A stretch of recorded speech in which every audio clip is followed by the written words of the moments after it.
સાવરકુંડલામાં વિકાસની નવી કેડી રૂ 890 લાખના વિવિધ પ્રકલ્પોનું લોકાર્પણ અને ખાતમુહૂર્ત સંપન્ન જનપ્રતિનિધિઓની વિશેષ ઉપસ્થિતિમાં નગરજનોની ભવ્ય હાજરી વચ્ચે સાવરકુંડલામાં વિકાસ પર્વની ઉજવણી શહેરના સર્વાંગી ઉત્કર્ષ માટે પાલિકાની કટિબદ્ધતા લોકસુવિધાના કામોથી સાવરકુંડલા વિકાસના પંથે અગ્રેસર એક પેડ માં કે નામ અભિયાન હેઠળ 2000 વૃક્ષોના વાવેતર સાથે પર્યાવરણ સંરક્ષણનો સંદેશ સાવરકુંડલા નગરપાલિકા દ્વારા શહેરના સર્વાંગી વિકાસને નવી ઊંચાઈઓ પર લઈ જવાના ઉમદા આશય સાથે રૂ 890 લાખના જંગી ખર્ચે વિવિધ વિકાસલક્ષી કાર્યોનું લોકાર્પણ અને ખાતમુહૂર્ત કરવામાં આવ્યું હતું। આ ભવ્ય કાર્યક્રમમાં સાવરકુંડલાના નગરજનોની ઉમંગભરી અને વિશાળ ઉપસ્થિતિએ વિકાસ પ્રત્યેનો તેમનો અપરંપાર ઉત્સાહ અને વિશ્વાસ છલકાવ્યો હતો। આ વિકાસલક્ષી કાર્યક્રમમાં સરદાર વલ્લભભાઈ પટેલના સ્ટેચ્યુ અને સર્કલનું નિર્માણ આઇકોનિક રોડ જૈન બોર્ડિંગથી કાણકિયા કોલેજ માલધારી ચોક સુધી આધુનિક પોલીસ ચોકી કે હાઈસ્કૂલ પાસે તથા શહેરની પાણીની સમસ્યાના નિવારણ માટે મહત્વની એવી ઓવરહેડ ટાંકી અને સંપના કામોનું ભૂમિપૂજન કરવામાં આવ્યું હતું। આ સાથે જ નગરની સુરક્ષા અને સુવિધામાં વધારો કરતા ફાયર વોટર બાઉઝરનું પણ લોકાર્પણ કરવામાં આવ્યું હતું। કાર્યક્રમમાં મુખ્ય અતિથિ તરીકે સાવરકુંડલા લીલિયાના લોકપ્રિય ધારાસભ્યમાન મહેશભાઈ કસવાલા એસ.પી. અમરેલી શ્રી સંજય ખરાત એપ્સ તેમજ સાવરકુંડલા નગરપાલિકાના તેજસ્વી પ્રમુખ શ્રીમતી નયનાબેન કાપડિયા ઉપપ્રમુખ શ્રીમતી નૂતનબેન તન્ના કારોબારી ચેરમેન જિગ્નેશભાઈ ટાંક તેમજ નગરપાલિકા સદસ્યશ્રીઓની વિશેષ ઉપસ્થિતિ રહી હતી। રિપોર્ટર સમીર ખોખર અમરેલી।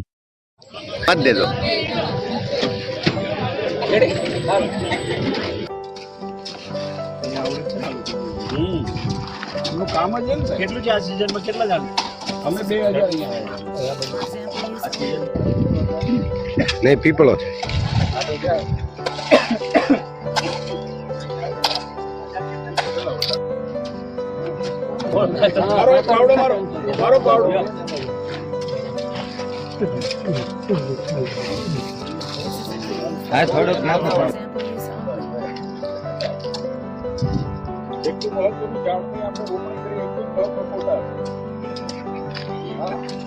क्या केवा वृक्षो बाप बेहतर तो એટલે એ રોડના મોટે વૃક્ષ કે ક્યાં કેવી જરૂરિયાત છે કોલેજ કેમ્પસ છે તો ત્યાં શું વાવવું છે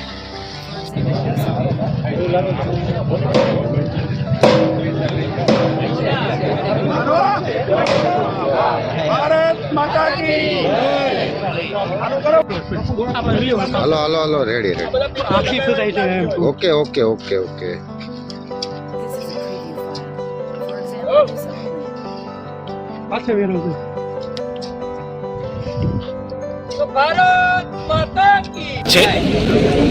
પોલીસ ચોકી એ પવિત્ર સ્થાન છે જ્યાંથી સમાજની રાષ્ટ્રની સુરક્ષા છે એનું ઝરણું ત્યાંથી નીકળે છે અને આ વિસ્તાર છે 10,000 વિદ્યાર્થીઓનો વિસ્તાર છે।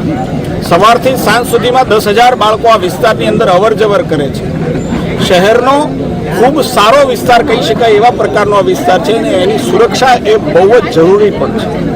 મેં કહ્યું એમ ઘટના છે સૈકાઓમાં ક્યારેક બનતી હોય છે પણ એ ઘટનાની કાળી ટેલી ન લાગે એટલા માટે આ પોલીસ ચોકી એ જરૂરી હતી ને એટલા માટે મારે આભાર માનવો પડે જિલ્લા પોલીસ વડા સંજય ખરાત સાહેબનો કે એમણે એમની મંજૂરી આપી અને નગરપાલિકા દ્વારા આ પોલીસ ચોકીનું નિર્માણ થશે। સાથે સાથે આઇકોનિક રોડ અને સાથે સાથે કહેવું પડે મારે કે ભારતના નવનિર્માણમાં જેમનો બહુ જ મહત્વનો ભાગ છે 565 રજવાડા એક કરી ભારતનું નિર્માણ કર્યું છે એવા સરદાર સાહેબના સ્ટેચ્યુનું નિર્માણ પણ આ જ સરદાર ચોકમાં થઈ રહ્યું છે અને એટલા માટે ત્રિવિધ કાર્યક્રમ છે। વિકાસની પહેલુઓ એ સાવરકુંડલાની અંદર અનેક દ્રષ્ટિએ ચાલુ છે પરંતુ એમ માનું છું કે આજની આ ઘડી જ્યાં પોલીસ દ્વારા સુરક્ષા સેતુ સ્વરૂપે આધુનિક પોલીસ ચોકી ડિજિટલાઇઝ જેને કહી શકાય એવી પોલીસ ચોકી અને એની સાથે સાથે સરદાર સાહેબ જે રાષ્ટ્રનું આખાનું ધ્યાન રાખે છે એવી પ્રતિમા અહીંયા આપણે પ્રસ્થાપિત કરવા જઈ રહ્યા છે। અમારા માટે ખૂબ આનંદનો વિષય છે। સાવરકુંડલા તાલુકાના વિચપડી ગામે સંત શિરોમણી શ્રી વેલનાથ બાપુની જન્મજયંતિ નિમિત્તે ભવ્ય શોભાયાત્રા યોજાઈ। વિચપડી સાવરકુંડલા તાલુકાના વિચપડી ગામે આજ રોજ સંત શિરોમણી શ્રી વેલનાથ બાપુની પાવન જન્મજયંતિ નિમિત્તે ભક્તિમય વાતાવરણ વચ્ચે ભવ્ય શોભાયાત્રાનું આયોજન કરવામાં આવ્યું હતું। ગામના મુખ્ય માર્ગો પરથી નીકળેલી આ શોભાયાત્રામાં મોટી સંખ્યામાં ગ્રામજનો, યુવાનો, મહિલાઓ તેમજ વડીલોએ ઉત્સાહભેર ભાગ લીધો હતો। શોભાયાત્રા દરમિયાન શ્રી વેલનાથ બાપુના જયઘોષથી સમગ્ર ગામ ગુંજી ઉઠ્યું હતું. ભજન કીર્તન, ઢોલ નગારા અને ધાર્મિક ધૂનોના સૂર વચ્ચે ભક્તોએ આનંદ અને ઉમંગ સાથે શોભાયાત્રામાં સહભાગી બની ધાર્મિક આસ્થાનું અનોખું દર્શન કરાવ્યું હતું. સમગ્ર માર્ગને ધ્વજ, બેનરો અને આકર્ષક શણગારથી સજાવવામાં આવ્યો હતો, જેના કારણે ગામમાં ઉત્સવમય માહોલ સર્જાયો હતો. આ પ્રસંગે આયોજકો દ્વારા શોભાયાત્રાના સફળ આયોજન માટે જરૂરી તમામ વ્યવસ્થાઓ કરવામાં આવી હતી. ગામના અગ્રણીઓ, સામાજિક કાર્યકરો અને સેવાભાવી યુવાનો દ્વારા વ્યવસ્થા જાળવવામાં મહત્વપૂર્ણ યોગદાન આપવામાં આવ્યું હતું. શોભાયાત્રા દરમિયાન ભક્તોમાં ભારે ઉત્સાહ અને ભક્તિભાવ જોવા મળ્યો હતો. કાર્યક્રમના અંતે સંત શિરોમણી શ્રી વેલનાથ બાપુના આશીર્વચનોને સ્મરી સૌના સુખ, શાંતિ, સમૃદ્ધિ અને સમાજમાં એકતા સદભાવના માટે પ્રાર્થના કરવામાં આવી હતી. સમગ્ર કાર્યક્રમ ભક્તિમય અને શાંતિપૂર્ણ વાતાવરણમાં સંપન્ન થયો હતો. Reporter Samir Khokhar, Amreli.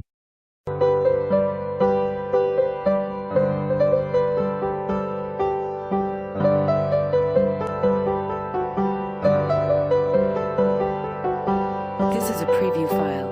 For example use only.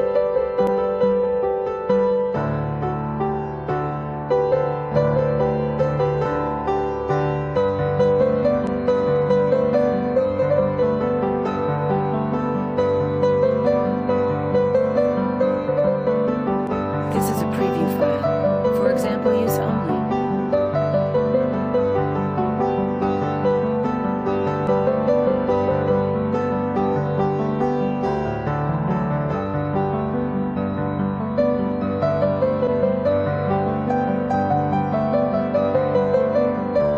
preview file.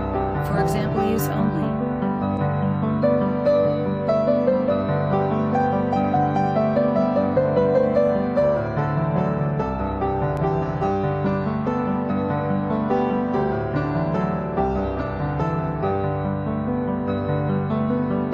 This is a preview file. For example use only.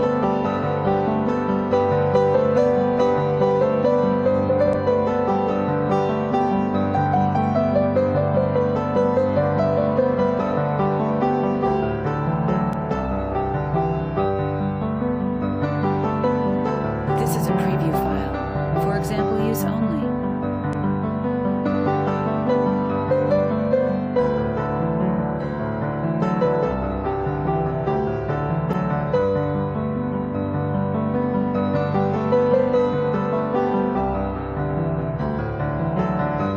This is a preview file. For example use only.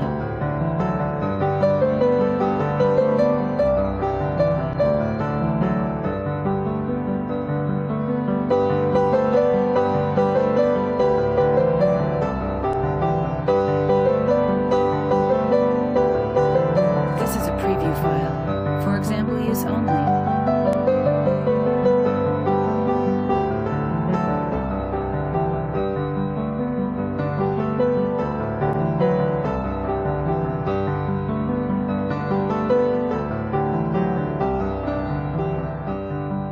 This is a preview file. For example use only.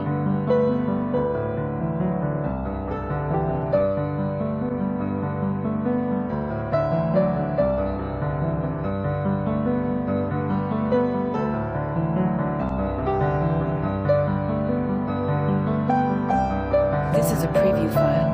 For example use only. This is a preview file. For example use only.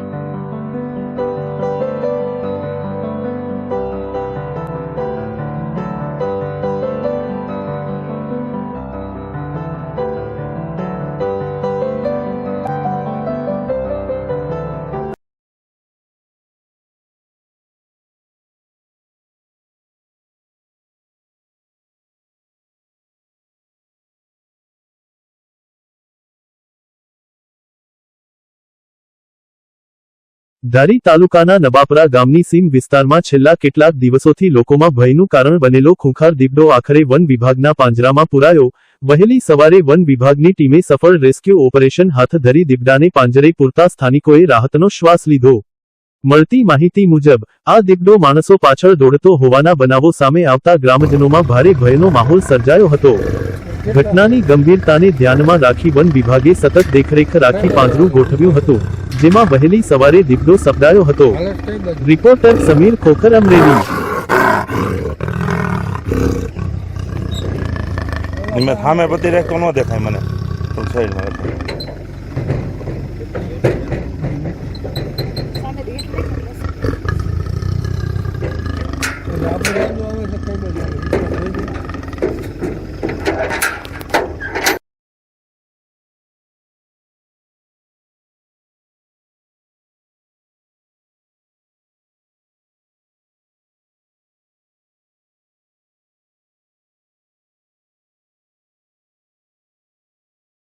Amreli news. સાવરકુંડલામાં ગેરકાયદેસર રેતી ખનન સામે મામલતદારની કડક કાર્યવાહી। જૂના સાવર ગામેથી રેતી ભરેલું dumper ઝડપાયું।